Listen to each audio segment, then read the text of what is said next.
Sa dami ng mga nangyayaring problema dito ngayon sa Canada, sumabay pa itong company namin.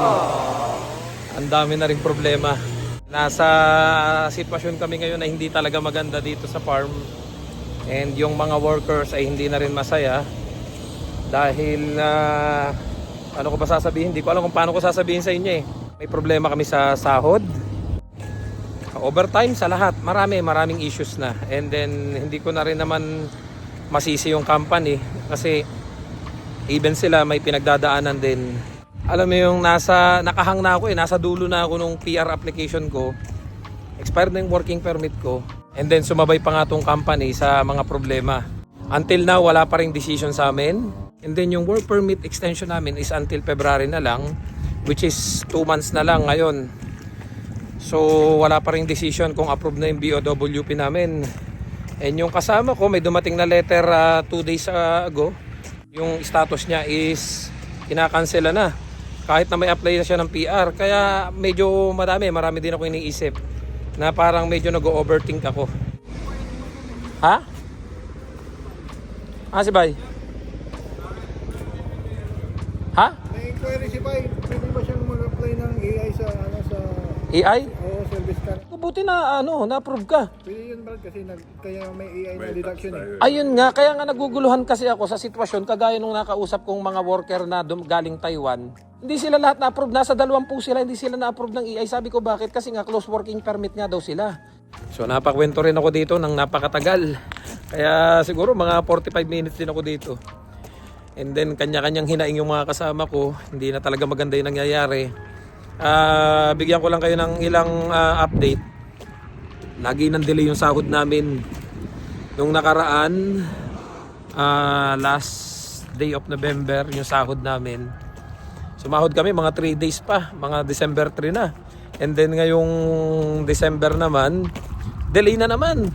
Instead na December 13 kasi Friday, dapat may sahod na. Until na wala pa rin sahod. So nagka-penalty yung mga kasama ko. Dahil nga yung automatic na kinakaltas sa kanila, sa mga bayarin nila, nagkaltas yung bangko. So nakipag-usap sila dito. Kasi paano ko ba explain to? Ay, yung company namin, nabanggit ko na to before na may pinagdadaanan na parang ang mangyayari, iti-take over na siya ng bangko. So ito na nga, tinake over na siya ng bangko. So in-update na kagad nila about sa sahod. Ang problema, yung bangko hindi pa nagpapasahod. So parang mangyayari, ito ay pinapatakbo na nung bangko, itong company namin. So medyo nagwo-worry yung iba. Hindi nila alam kung until when kami mag-i-stay dito. So sa amin na nakaprocess na ang PR application, sabi nila, swerte kayo, nakaprocess na kayo kasi kami hindi pa eh. Pero ang totoo niyan, mahirap maging kampante. Gaya nga na lagi ko sinasabi sa inyo, hanggat hindi mo hawak yung PR card, mahirap maging kampante dito. Ang pinaka the best talaga is yung may ipon ka para anytime na kung ano't ano man ang mangyari. Kung halimbawa, di ka na renew, wala ka manap na working permit, uuwi ka, hindi ka luhaan. Ay, lamig. Actually, napag-usapan na namin to sa family ko sa Pilipinas. Yung situation dito, gaya nga ng madalas ko sinasabi sa inyo, na wag maging kampante. Kasi di ba nga kalimitan doon sa mga dumarating dito at doon sa mga iniingganyo ng mga consultant at agency na, may nag-message nga sa akin eh. Sabi niya sa akin, sir, ganito yung placement, ganito kalaki, 350,000. And then sagot sa akin ng agency, ng consultant, is 2 years lang daw PR na ako. Sa totoo lang po, hindi ko alam kung paano nasisigurado sa inyo ng mga consultant at agency na after 2 years ay sigurado na PR na kayo. Dahil kalimitan, yan po yung panghikayat ng mga ilan dito sa mga gustong mag-Canada na sasabihin, mag-Canada ka, sure ball, PR ka na after 1 year, after 2 years, mag-Canada ka na, mababawi mo yung gastos mo, mag-double job, triple job ka, hindi po ganun kadali. Iba't ibang mga tao na yung mga kinakausap ko dito, kinukumusta ko sila, student na kaibigan ko, Pinangarap nila tong Canada. Nauna ako dito, I think 1 year. And then sabi nila sa akin, Ferds, nung kinumusta ko sila, hindi sumasapat talaga kahit na mag-double job, triple job kami. So nag-decide kami na tapusin lang tong pagiging student and then babalik na uli sila sa Pilipinas kasi mas nakakaipon pa daw sila nung time na sila ay nasa Taiwan compare dito. Dahil talagang parang tight na tight yung budget nila sa mahal ng renta at ng gastusin. Yan po yung katotohanan dito. At ang inyong sahod lang dito ay 16, 17, 18, 19, 20 yung mga low wage po. Tas ang renta ninyo ay pumapalo ng 1,500 to 2,000, minsan 3,000 pa. Madudurog po kayo dito. Even yung mga naka-apply na ng PR nga, kahit kami naka-apply na kami ng PR, hindi po ako kampante. Dahil sa dami ng mga changes sa policy ngayon dito, magugulat ka. Yung iba, ang tagal na nang nag-antay, biglang refuse pa pala. Yung mga asa-asawa ng mga student, nung mga nakarating dito na skilled like cook, yung mga food counter attendant na naging supervisor, then kinuha nila yung family nila.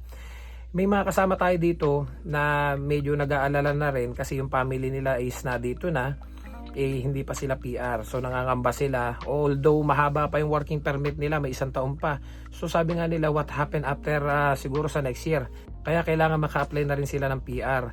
And sa sitwasyon naman namin, naka-apply na nga kami ng PR, yung BOWP namin hindi pa lumalabas kasi yung extension namin is until February 7. So nag-aantay pa rin kami ng decision. And then yung kasama ko nagulat kasi nga nag-aantay kami ng decision doon sa BOWP namin na lumabas, and then ang na-receive niya is refusal doon sa BOWP. So nakakapagpaisip na alam mo yung nakaprocess ka na, so maliwanag doon na nakasaad na kapag ikaw ay naka-apply na yung papel mo, may AOR ka na, may eligibility pass ka na, may pre-arrival ka na, may biometrics and medical ka na, so you can apply for a bridging open work permit. So nagtataka kami bakit bigla-bigla na pinadalan siya ng refusal letter na yun nga, yung status niya is until na lang nung nakaraang araw, nung 2 days ago, hanggang doon na lang. Then pinag-apply siya ng panibagong working permit. Sabi ko, they advise you na mag-apply ng panibagong working permit instead na i-approve na lang nila yung BOWP while waiting doon sa final decision. So wala namang sinasabi doon na refuse yung kanyang permanent residency application. That's why I'm also worried about my application. So talagang hindi guaranteed pag ikaw ay naka-apply na ng permanent residence application. So kumonsulta na rin ako doon sa mga kaibigan nating consultant dito, and then sabi nila sa akin, wag daw ako mag-panic, wag daw ako masyado mag-overthink, and sabi nila sa akin, hanggat wala kang nare-receive na email from IRCC na kasi nga nag-aantay din ako ng email until February 7 na yung kung approve ba yung BOWP ko, yung Bridging Open Work Permit, kasi kapag approve na yon, so mag-aantay na lang talaga ako doon sa decision ng aking permanent residence application. And then kapag halimbawa naman, let's say kailangan talaga handa tayo. Kung halimbawa, sabi ko, refuse din. So doon pa lang papasok na restoration ng status, which is 90 days ngayon. So yung 90 days na yon, mag-a-apply ako ng panibagong LMIA para may status ako while waiting naman doon sa aking permanent residence application. Kaya nga lang, ito na nga po, nabanggit ko nga sa inyo kanina lang, mahaba yung pag-uusap namin, lahat ng workers dito sa farm nakangamba na. May pinagdadaanan din tong farm na hindi ko na lang muna ma-discuss sa inyo yung buong pangyayari, yung buong sitwasyon, na sabi ko nga, what if halimbawa, dahil nga sa ganitong pinagdadaanan nito, pati kami hindi na rin ma-opera ng LMIA kasi nga may pinagdadaan ng mabigat itong farm. So sabi ko nga, paano magiging status ko, out of status ako while waiting do sa aking permanent residence application. So masyadong marami nang iniisip, pero I'm still positive dahil sabi ko nga, sa sitwasyon ko compare do sa ibang mga nakausap ko, mas mais-ais pa naman po. Dahil talagang yung mga nakausap ko, talagang walang kaipon-ipon uuwi. Benenta na yung mga ari-arian, wala nang babalikan sa Pilipinas. And then mapapauwi sila. Yung iba naman dito, tambak pa ang utang na iiwanan. So sabi ko, sa kabila ng mga nangyayari sa kanila, maswerte pa rin po ako. So kung ano man yung mga nangyayaring challenges ngayon, sabi ko kay Lord, ikaw na lang bahala. So nag-usap kami ng family ko, sabi nga niya, wala ka naman dapat ikatakot kasi unang-una, may mga napundar ka na dito, dati kang walang bahay, may bahay ka na. Ngayon, hindi naman tayo sirong uuwi. Sa tingin ko naman pag uwi ko, makakabili pa din naman ako ng sasakyan. And then makakapagpundar naman tayo ng apartment, mga ganan. And then basta, may mga plano din kasi ako Alam ko sasabihin ng iba dyan, sige umuwi ka ng Pilipinas, ubos yung ipon mo. Kahit na gaano kalaki ang ipon mo pag nagkasakit ka, yan naman po kadalasan na sinasabi ng karamihan. Pag umuwi ka sa Pilipinas at nagkasakit ka, ubos yan. Sa totoo lang po, yan po yung pananaw nyo, ito naman po yung pananaw ko. Kahit gaano kadami ang pera mo, pag tinamaan ka ng sakit na malubha, hindi ka maililigtas ng pera mo. Tanging panalangin lang sa Panginoon ang makakapagligtas sa'yo. Napakarami po dyan ng celebrity na nagkasakit. Kahit nga iba't ibang doktor na at iba't ibang bansa na ang pinuntahan nila, kahit na napakarami nilang pera, hindi sila mapagaling ng pera nila. Kaya ako po ay naniniwala, kung uuwi ako ng Pilipinas, talagang kumain ka lang ng mga tamang pagkain, yung hindi alam mong makakasama sa kalusugan mo, wag mong abusuhin ang katawan mo. Yun po yung paniniwala ko niyan eh. And then lagi kang mag-pray lang kay Lord na sana gabayan ka sa pang-araw-araw mong pamumuhay. Nagmula po ako sa wala at kaya alam ko po na makakasurvive ako sa Pilipinas dahil noon nga wala ako eh. Ngayon pa kaya may napundar na ako sa Pilipinas at uuwi naman ako kung sakasakali na meron akong hawak. Kaya nga priority ko pagdating ko dito na mag-ipon at hindi muna kumuha ng kung ano-anong mga bayarin dahil hanggat hindi natin hawak ang PR card, hindi pa kasiguraduhan na talagang dito na tayo. But sa totoo lang, marami pa din naman akong option para mag-stay dahil na dyan yung restoration of status and then mag-apply tayo ng panibagong LMIA while waiting. Pero until na, wala pa naman ako nare-receive na update from IRCC about do sa email na matatanggap ko kung approve ba yung BOWP natin while waiting sa ating process ng permanent residence application. Kung sakaling disapprove naman siya, so mag-apply tayo ng panibagong LMIAs para may status tayo dito. So marami pa din namang option, kaya hindi naman tayo pwedeng basta-basta na lang mawala ng pag-asa. So kaya ko sinasabi sa inyo ito para kahit paano may idea kayo na huwag kayong maging kampante hanggat hindi kayo dito permanent residence dito sa Canada dahil gaya nga ng sabi ko nga sa inyo, marami ng mga cases nito mga nakaraan na hindi na-renew, yung mga napauwi na pamilya at saka yung mga na-lay off, mga ganun po ba, at yung mga application nila na akala nila ay approve, ang tagal nila nagantay, biglang ang ending is refuse po pala. Hirap maging kampante na, for good na kami dito sa Canada. Pagdating namin dito, tatargetin namin yung PR. So what if nagbago yung policy?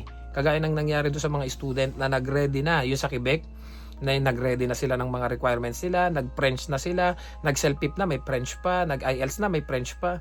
So, kumpleto na yung requirements nila, then ipapasa na nila, biglang kinancel. So, hindi na muna mag-PPR, wala ng PR application. So, nakaka-frustrate po yun. Kaya yung ibang mga kababayan dito na nakakausap ko talaga, sabi nga nila, nagkakaranas na sila ng anxiety, depression, talagang malakas po ditong maka-anxiety at depression. Can you imagine that? Umalis ka ng Pilipinas, binenta mo lahat ng gamit mo, pumunta ka sa Canada, baon-baon yung pangarap na magpo-for good ka na dito. Tapos yung iba pa, na pagdating dito, flex dyan. So inakala sa Pilipinas, maayos yung buhay mo dito. And then ikaw meron ng mga napagsalitaan ng hindi maganda sa Pilipinas and then makikita nila, babalik ka. So parang yung pride mo, kakainin mo ulit. Na alam niyo naman ng mga kababayan natin, meron niyo sasabihin, nasa Canada ka na. Bakit pa umuwi ka? Kaya ibang mga nakakausap ko, nagtataka ako, tinatanong ko sila, bakit ba takot kayong umuwi? Yun yung mga dahilan nila. Dahil wala daw silang babalikan sa Pilipinas. Well, ako naman po kahit papano, sa kabila ng mga challenges na to na nangyayari, parang sabi ko, tinanggap ko na kung ano man Lord yung maging decision mo sa akin, kung ako'y mag-stay dito or talagang go home na. Pero as much as possible, I will do my best na mag-stay dito. Kasi matanda na rin po ako nung dumating ako dito turning 40s na ako nung dumating ako dito. Then sabi ko, yung anak ko is 18 years old na. So sinabi ko sa sarili ko, I will try my best na makuha yung PR. Hindi na para sa akin, para na lang doon sa anak ko, sa family ko. Para ma-experience naman nila yung buhay dito sa Canada. So halimbawa, na-PR ako. Tapos wala nang chance na makuha yung anak ko. So what's the point na nandito ako tapos yung anak ko nasa Pilipinas? So mahabang panahon ko siyang hindi nakasama. So I will give up everything para doon sa anak ko. Hindi ko pagpapalit yung family ko para sa PR na yan. Kasi ang purpose ko nga kaya ako nag-Canada is para may chance na makuha yung family ko at magkasama-sama kami dito. So wala nang point na mag-stay pa ako dito kung PR nga ako pero hindi ko naman nakakasama yung family ko. Kaya nag-usap na kami, sabi ko if ever na hindi talaga para sa akin ang Canada at hindi ipagkakaloob yung PR or kung kaloob man is late na. Halimbawa nga, hindi pa nga pinagkaloob yung PR at natagalan pa. Tapos inabot na hindi ko na pwedeng ma-sponsor yung anak ko at yung spouse ko na lang. So what's the point? So sabi ko, hindi na. Mag-stay na lang ako sa Pilipinas kung ano yung inaipon ko, kung ano yung naisave ko. Kasi ganun din naman kahit saan kaabutin, Canada, Australia, New Zealand, or kung saan sa Pilipinas, iisang pupuntahan natin sa hukay. Kaya kinakailangan na lang natin maging mabuti tayo sa kapwa natin at iwasan natin na makapagsalita tayo ng hindi maganda. Lagi ko sinasabi sa inyo na hindi ako kampante at pinaghahandaan ko kung ano't ano man ang mangyari sa buhay ko dito sa Canada. So na-share ko lang sa inyo guys para kahit papano may idea kayo at updated kayo sa mga nangyayari sa amin dito. Kasi baka isipin naman ng iba na puro buhay na lang nung iba ang mga naibo-broadcast or na-share natin dito sa vlog natin. So ayan, kahit papano may idea kayo na even ako pinagdadaanan din namin yung mga ganyang challenges. Kaya kung ano man yung pinagdadaanan ng iba ay pinagdadaanan din namin dahil yan ay makatotohanan at yan po yung tunay na nangyayari sa buhay ng mga temporary workers dito sa Canada. Kaya mahirap maging kampante unless landed PR na kayo dito dahil kahit papano matibay-tibay na kayo, pwede kayong magpalipat-lipat ng trabaho kung sakaling hindi nyo gusto yung trabahong makuha ninyo. So see you guys sa next vlog. Don't forget to subscribe, like, and share this video para kahit papano may idea kayo sa buhay namin dito sa Canada. I love you all. God bless. Bye-bye.